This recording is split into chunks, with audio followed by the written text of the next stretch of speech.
Hey, middle schoolers. Well, you did it. You made it to the end of the school year.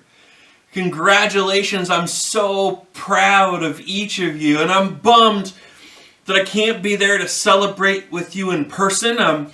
But know that if you're in 8th grade, you should be getting, if you haven't already, a sign in your yard from us, just a way for us to say we're proud of you and we're excited for you to be joining our high school youth group this next year. And also, as you move on to high school youth group, we're excited to welcome in a brand new group of awesome 6th graders.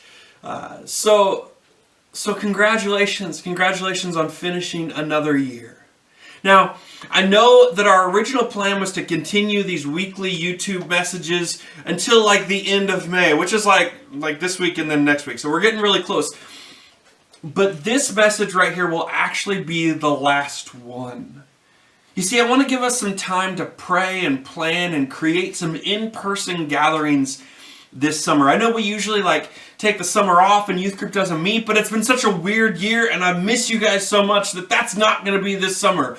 We're going to meet this summer. We're going to have JOLT youth group during the summer, and I'm so excited about that opportunity. I'm excited about those possibilities. Maybe you have ideas. Do you have ideas about how we could hang out this summer together? Drop them in the comments. Let me see.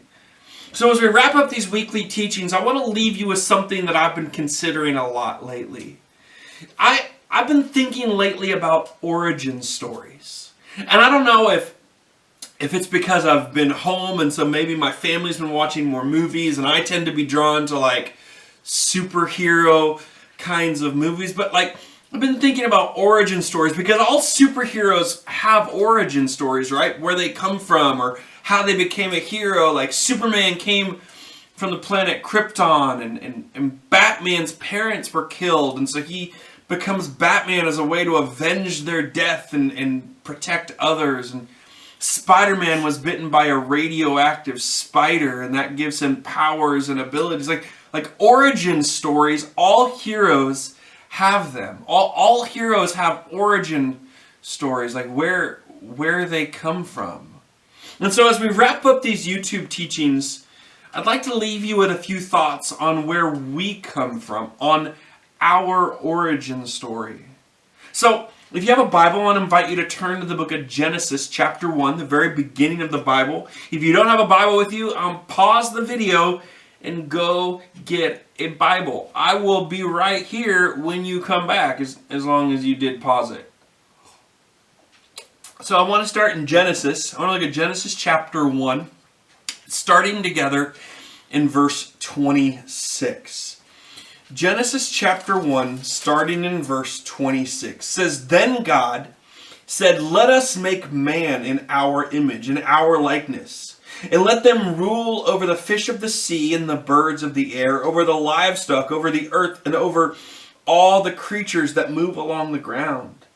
So God created man in his own image. In the image of God, he created him, male and female, he created them."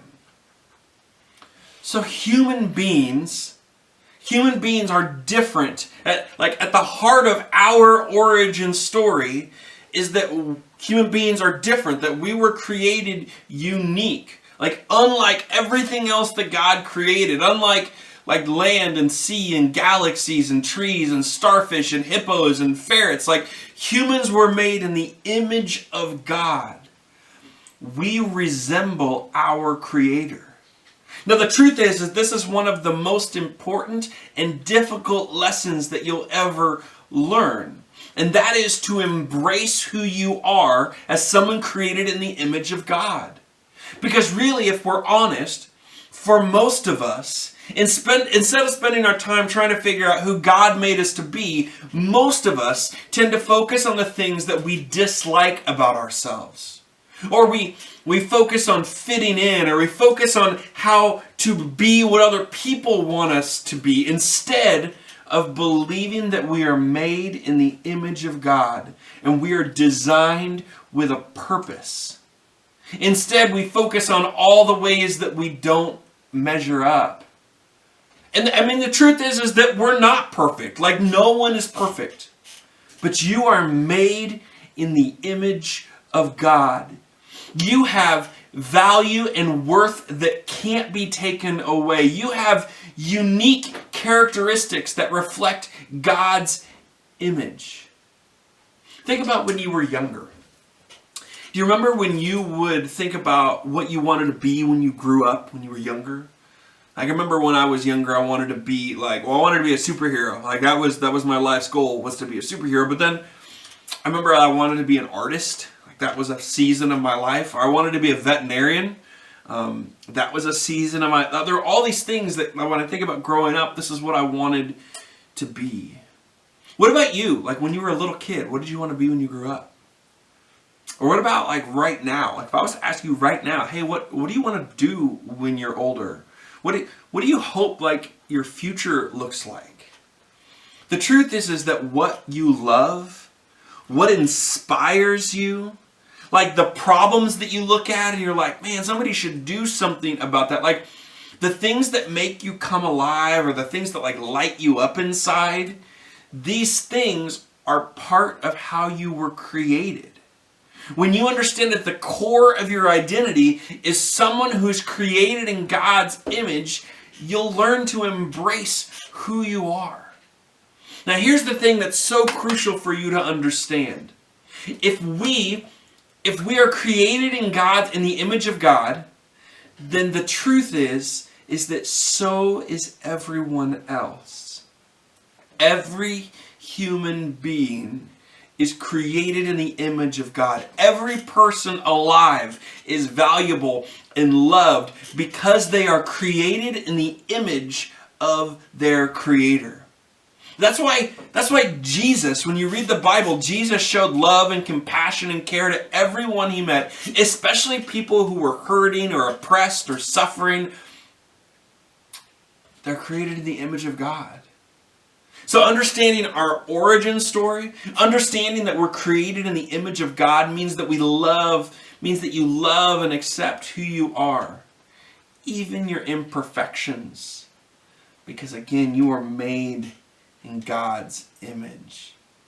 So let the power of Jesus begin to transform you into the person that you could be, the new creation. Use your unique powers, your unique story to love other people, because everyone is created in God's image. Our call is to embrace who God made us to be. Are we tracking, Jolt? I look forward to being with you in person again very soon. Grace and peace, my friends.